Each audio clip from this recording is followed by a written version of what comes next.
नागा मत करना, गए किसको कहते। 10 दिन करोगे, 2 दिन नहीं करोगे, फिर मन नहीं कहेगा करने को, फिर छूट ही जाएगा। इसलिए बराबर आदत डालो। जैसे टट्टी जाने का, पेशाब करने का, नहाने का, खाने का आदत डाले हुए हो, ऐसे ही इसकी भी आदत डाल लो। देखो, मन जब लग जाता है कि पिक्चर थोड़ी देर देख करके तब सोएंगे, गाना सुन करके तब सोएंगे, तो चाहे रात को 1 बज जाए, 1:30 बज जाए, कहीं शादी ब्याह में गए हो, देर से आते हो, तो थोड़ी देर ही देखते हो, आदत बन जाती है।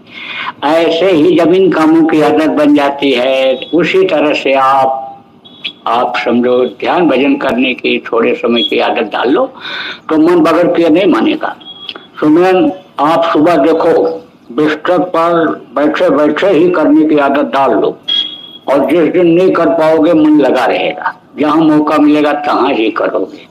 और अगर नहीं मौका मिला, नहीं कर पाए रात को भी, तो दूसरे दिन फिर सुबह में मन नहीं कहेगा करने को। इसलिए जरूर करो, आदत बराबर डाले रहो। सुमिरन ध्यान भजन करोगे तो इससे आपका हर तरह से फायदा प्रेमियों दिखाई पड़ेगा, और यही भजन तेरे साथ चलेगा, पावेगा विश्राम। प्रार्थना बोलते हैं ना, ये जो भजन आप करोगे ये तेरा तुम्हारा यहाँ भी साथ देगा और वहाँ भी साथ देगा। यहाँ का समय आगे का प्रेमियों बहुत ही खराब आ रहा है। आज तक आपने तकलीफों को नहीं देखा। ये जो 2021 का वर्ष है, ये 2020 से खराब जाएगा, हर मामले में खराब जाएगा। आप ये समझो, चाहे सूखा हो, चाहे अकाल हो, चाहे बाढ़ हो, तो आप तो कहोगे बाढ़ हमारे यहाँ पर कहाँ से आएगी, हम तो बड़े ऊंचाई पर हैं। अरे नीचे से भी बाढ़ आती है, ऊपर से भी पानी की बाढ़ आ जाती है। आपने देखा होगा उत्तराखंड में पहले कुछ दिन कितनी तबाही हुई थी। भूस्खलन होता है, पहाड़ गिर जाते हैं, जमीन जमीन ढह जाता है। ये सब क्या है? ये सब प्राकृतिक आपदाएं हैं। धरती पर जब ज्यादा पाप होने लगता है, जीव हत्या होने लगती है, खून जब गिरने लगता है, चाहे जानवर का हो चाहे आदमी का हो, तब ये धरती धंसती है। तब इस धरती को साफ करने के लिए समुद्र हैं या जो जल देवता हैं ये आते हैं, और जब इसको सफाई करते हैं, माँ के धरती माँ के आंचल को जब वो गंदा देखते हैं, साफ करने के लिए आते हैं, तो उसमें बहुत से लोगों की सफाई हो जाती है। इसलिए आपको बहुत ही सजग रखना है। ये जो देवभूमि आपका उत्तराखंड है, इसको आपको देवभूमि ही रखना है। यहाँ पर देखो बहुत ही जानवर मारे जा रहे, काटे जा रहे, लोग पेट को कब्रिस्तान बना दे रहे हैं। कितना भी पूजा पाठ करते हो, कितना भी देवी देवताओं की उपासना करते हैं, प्रार्थना करते हैं, लेकिन स्वीकार नहीं होता है। कुछ भी कर डालो, जीव हत्या जब तक बंद नहीं होगी तब तक आपको शांति मिलने वाली नहीं। यह बहुत ही बड़ा भ्रम और भूल है आप लोगों का या उन लोगों का जो जानवरों को मार करके काट करके मूर्तियों के सामने चढ़ाते हैं। बलि जिसको कहते हैं, बलि चढ़ाने से देवता प्रेमियों समझ लो कभी खुश होने वाले तो हैं ही नहीं। वो तो देवता होते हैं, देते हैं, जान नहीं लेते हैं, देवता नहीं होते हैं। इसलिए अगर गलती करोगे तो भारी सजा मिलेगी, सख्त सजा मिलेगी। लोगों को भी बताने की जरूरत है कि जीव हत्या से कभी भी देवता खुश नहीं होते और कर्म बुरे बन जाते हैं, तो बुरे कर्मों की सजा मिलने लगती है। इसलिए बुरे कर्मों से लोगों को बचाने की जरूरत है। आप मत ये सोचो कि हम कुछ नहीं कर सकते हैं, आप इतने ही लोग बहुत कुछ कर सकते हो। उत्तराखंड को आप इतने ही लोग जगा सकते हो, लेकिन योजना बनाओगे अब, जब काम बांटोगे, काम सौंपोगे, जब आप अपनी कमेटी जिला स्तर के प्रेमियों की बनाओगे, प्रांत स्तर की बनाओगे, और फिर काम को बांट करके जब काम करोगे, तो उसमें आप ज्यादा कामयाब होगे। तो इस समय पर एक लक्ष्य, एक उद्देश्य आपको बनाना है कि हम भजन करके अपनी जीवात्मा को मालिक तक पहुंचा दें, अपना काम बनाने, अपने कर्मों को काटने, जो जान अनजान में बन गए उनको हम काटें, भजन करके, सेवा करके, दूसरों की सेवा करके, दूसरों का परोपकार करके। परोपकार केवल मनुष्य ही कर सकता है, सब कोई नहीं कर सकते हैं। जानवर अपना ही पेट भरते हैं, उसी तरह से आप भी अपना ही पेट भरते रहो। दूसरे का भला न कर पाओ तो क्या परोपकारी माने जाओगे। इसलिए दूसरों की भी जान बचाओ, अपनी भी बचाओ, दूसरों की भी जान बचाओ। देखो कहीं आग लगती है तो कोई तो जलता है, लेकिन जो नजदीक रहता है उसकी भी उसका भी खाल झुलस जाता है, रोए झुलस जाते हैं। तो आज तो है ही, आपको भी तकलीफ होगी। देखो लॉकडाउन जब लगा, बीमारी फैली, आप मान लो बच गए, हम तो बच गए। साहब गया से सबरदौर गए उतरे पार, जो शब्द को पकड़े हुए थे, सुमिरन ध्यान भजन करते रहते थे, उनके ऊपर तो आंच नहीं गई, वो तो बच गए। लेकिन लॉकडाउन हुआ तो परेशानी आपको भी झेलनी पड़ी। जब आपदा आई, जब आपके यहाँ जो है बाढ़ का पानी आया, तो आसपास में जो सत्संगी थे प्रभावित तो वो भी हुए, रास्ता तो भी बंद हुआ, तो तकलीफ तो आनी आनी है। एक एक साथ दो दो देवता नाराज खड़े हैं इस समय पर अन्य संदोष सजा देने के लिए। जैसे आग भी लग गई और हवा ने उसको तोड़ दे दिया, अग्नि देवता प्रकट हो गए और उन्होंने अग्नि चलना शुरू कर दिया और हवा ने तोड़ दे दिया। अब वो कहाँ तक जाएगा, किसका किसका घर जलेगा, कुछ पता है। समुद्र ने तूफान फेंका और पवन देवता ने तोड़ दे दिया उसको, कहाँ तक जाएगा कुछ पता है। बरसात ऊपर से होने लग गई, पानी इकट्ठा हो गया और हवा ने अन्य समझो कि दबाव दे दिया उसको। अब बहाव तेज हो गया उसी का। हवा अगर रुक जाए वहां तो आगे नहीं बढ़ेगा, ढाल के बाद रुक जाएगा, लेकिन जब नीचे पहुंचता है तो हवा उसको ढकेलती है। तो आप को तो बताने का समय नहीं कि ये एक दूसरे से ही पैदा हुए हैं, एक दूसरे से ही बने हैं। मनुष्य की उत्पत्ति कैसे हुई है ये बताने का समय नहीं है, कभी सुनाएंगे आपको। यह सब सारे सिस्टम से ही है। तो जो समझो आपकी बनाना जानता है वो बिगाड़ना भी जानता है, खुश होता है तो बना देता है। जैसे आप खुश हो जाते हो, किसी को कोई चीज दे देते हो, जब नाराज हो जाते हो तो छीन लेते हो, ऐसे ही समझ लो। तो जिसने बनाना जाना सीखा वो आपसे ले लेना भी सीखेगा। इसलिए थोड़ा सा बचो, लोगों को बचाओ। तो आप अपनी गोष्ठी कर लो, अभी 1-1.5 घंटा हम भी आ रहेंगे, अभी तो रुकेंगे, उसके बाद जाएंगे। आज हमारा कोई शाम का कार्यक्रम नहीं है, किसी किसी दिन 2-2 कार्यक्रम हो जाता है तो बड़ी तकलीफ होती है। कल भी 2 है और कल भी 1 हो गया, परसों 2 था, तो सफर करना इसमें बड़ा तकलीफ हो जाता है। लेकिन आज कोई कार्यक्रम नहीं, आज देर से जाएंगे, रुकेंगे अभी यहाँ। तो आप लोग अपनी गोष्ठी कर लो, अपनी योजना बना लो और अपनी इच्छा से काम ले लो। जो जो काम इस समय होने का है ये सब समझ करके और आप लोग सब प्रमुख काम में लगो। गुरु महाराज के मिशन को, काम को, नाम को आगे बढ़ाने में लगो। एक काम अगर यही कर ले गए तो गुरु महाराज कहा करते थे कि कलयुग में ही सतयुग आ जाएगा, तो फिर कोई काम की जरूरत ही नहीं रह जाएगी। आप समझो सतयुग योगी सब विज्ञानी, सब योगी विज्ञानी थे, क्योंकि उनको खाने पहनने की कोई दिक्कत नहीं थी। एक बार खेत को जोत करके बो करके चले आते थे, फिर कोई चिंता नहीं। समय पर बादल आते, बरस जाते, फिर बरस जाते। 90 दिन की, 120 दिन की, कितने दिन की फसल होती थी, इतने दिन में तैयार हो जाएगा, उतने दिन के बाद जाते थे, काट करके ले आते। एक बार बोते थे और 27 बार काटते थे, हम बोने की भी जरूरत नहीं पड़ती थी।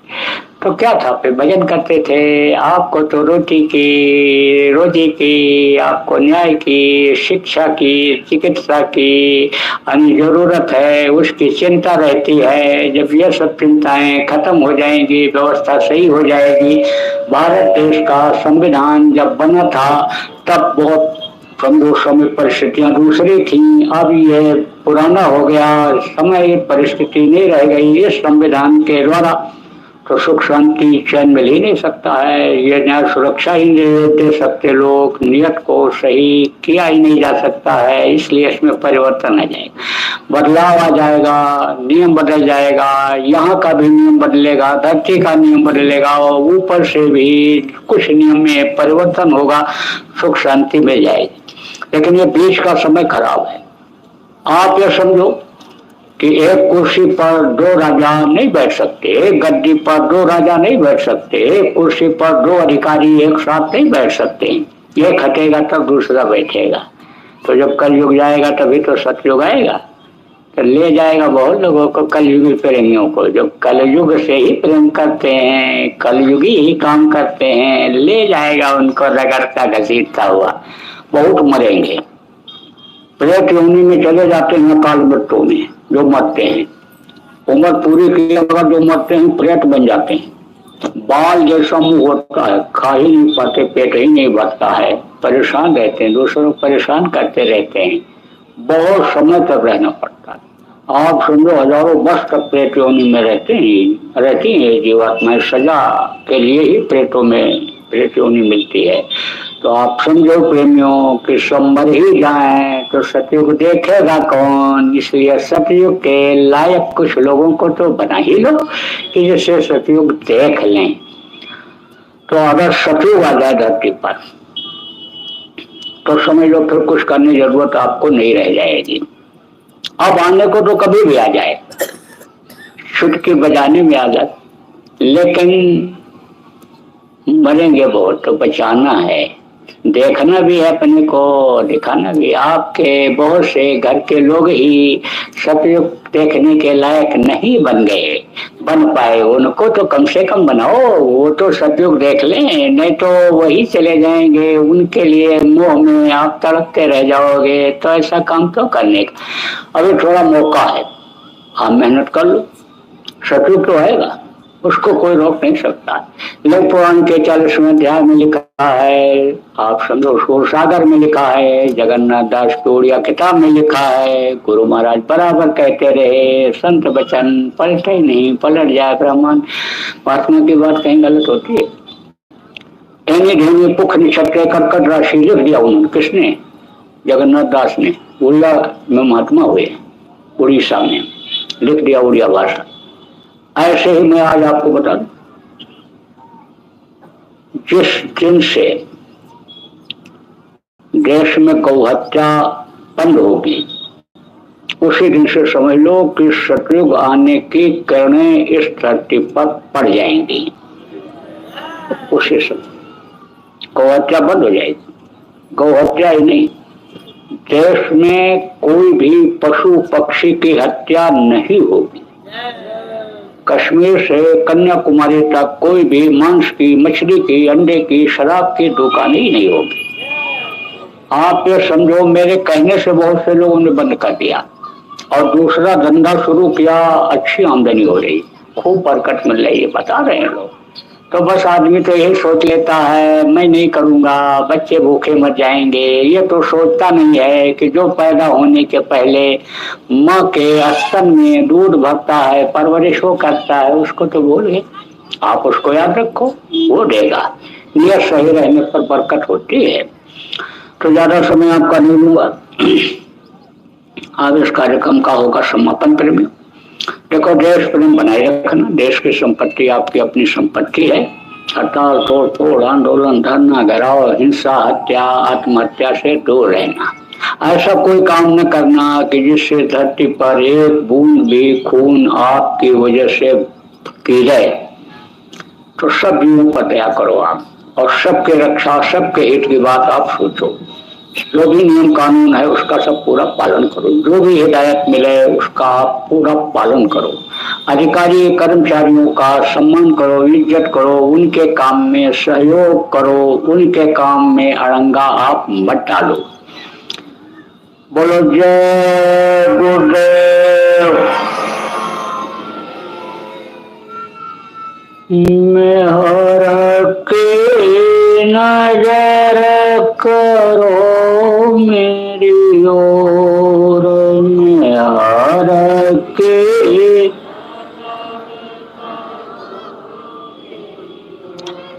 दया के नजर करो मेरी ओर, दया के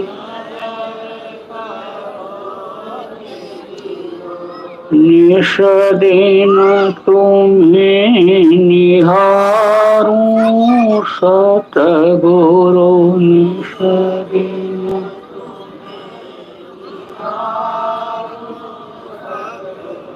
जैसे चंद्र चकोर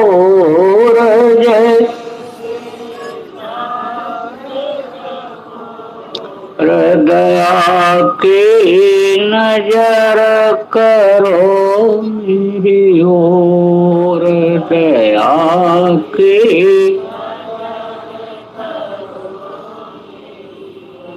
जानू न कौन भूल हुई तन से जानू को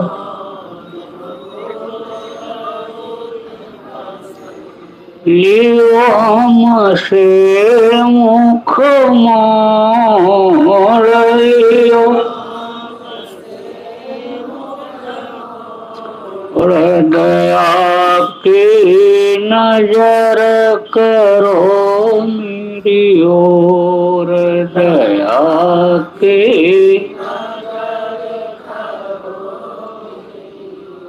बालक जानी चूक बिसराओ बालक जान आया शरण अब मैं तोर आया हृदया की नजर करो मेरी ओर दया की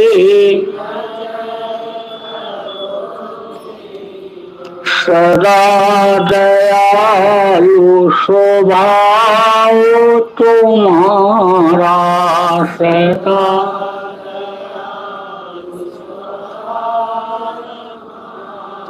मेरी भेड़िया कसब कठोर मेरी भेड़िया हृदया की नजर करो मेरी ओर दया की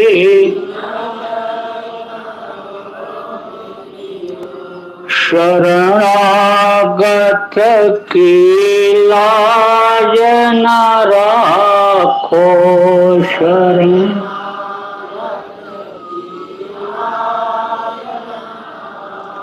मोसु पतित अब जाए कहीं और मोसु पर हृदया की नजर करो मेरी ओर दया की अब की बार उबार ले जो अब की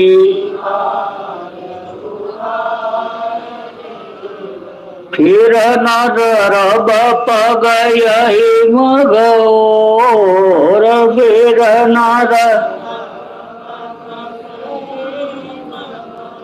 हृदया की नजर करो मेरी ओर दया की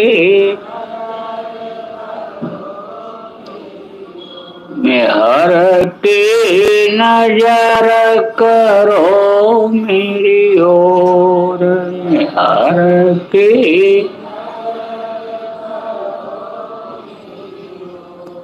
जय गुरुदेव जय गुरुदेव जय गुरुदेव जय जय गुरुदेव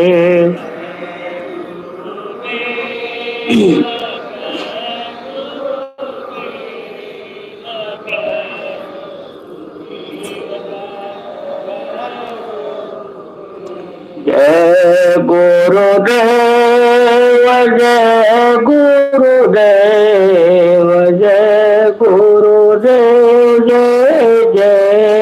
गुरुदेव।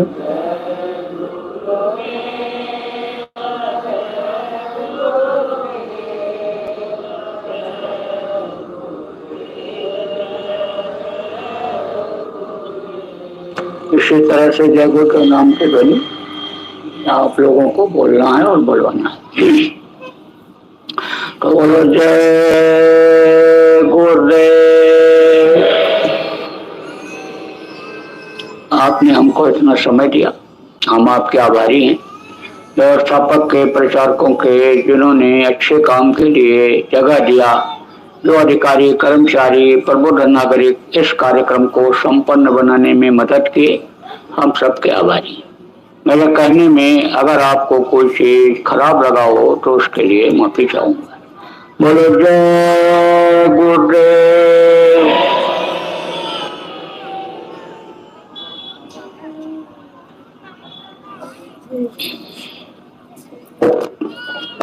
जय